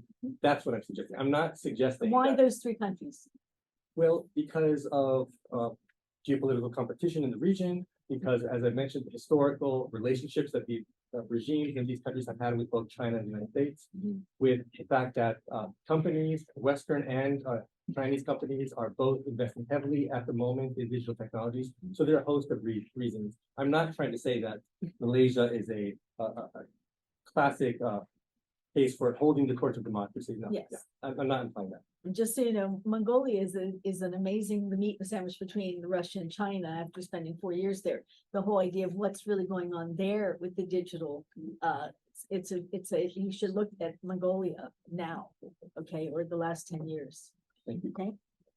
More interviews. Well, I just, yeah, I was going to say, I tried to suggest that there's also, if you remember, I had several, I mean, I went through it very quickly, but I was pointing out how the Chinese growth is regressing to the global mean, and that also inside China itself, there is increasing, going to be increasing pressure to deal with domestic issues, and the kind of resources that the BRI has taken will not be available on the kind of scale that they have been in the past, particularly given the history of trying to bail out some of these things. And so even within the Chinese Communist Party, there's questioning of the extent to which the Belt and Road Initiative turned out to be what it was supposed to be, which was to, in a sense, make friends and influence people across the world. I mean, at its base, that's what it was. But I think the fuzziness of the goals of it now are coming up against the fact that there are a lot of pressures to deal with other things domestically. And so I agree entirely with you that domestic politics in China is going to set real limits to the possibilities of continuing with this. No, I also agree, China's domestic problems are always causing the government to think about where it will exert its influence overseas. A country's domestic challenges also always shape the foreign policy. So you're absolutely correct. I agree with what you're saying. Well, there are a lot of moving parts. I mean, even as this thing has lost its bloom, it's still an enormously important project with a lot of things in motion that the effects of which I think the gentleman before said correctly, the effects of which are, they're being felt now, but they will continue to be felt in a variety of ways, probably some unpredictable, especially as the previously hidden becomes revealed. And then you get into all kinds of interesting political terrain that is, specific to a particular context, but obviously influenced by this enormous undertaking. Even if it ends up being a bit of a blip historically, it's going to be a pretty important one in terms of its longer term effect. I wanted to thank Tom and John for a really terrific discussion and for sharing all your expertise. And wish we could stay longer, but alas, Friday afternoon. So very good. Thank you.